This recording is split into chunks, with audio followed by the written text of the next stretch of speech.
জামাতে ইসলামকে ভোট দেওয়া জায়েজ নাই, জায়েজ নাই, জায়েজ নাই।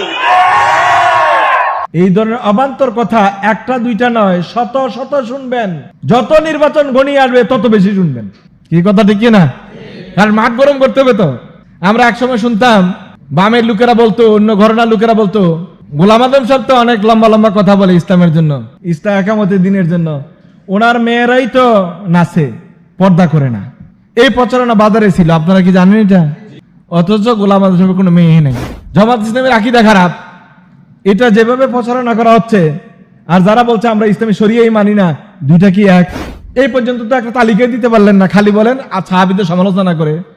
এটা স্যার আপনাদের কাছে আর পুঁজি কি? বৃহত্তর ঐক্যে স্বার্থে আমরা চুপ থাকি। এর জন্য মনে করবেন না যেগুলোর জবাবও নাই, দলিলও নাই, বা আমরা এগুলো সম্পর্কে আপনারা যা বলেন তাই ঠিক, ঘটনা এরকম না, আপনার দোষ নাই।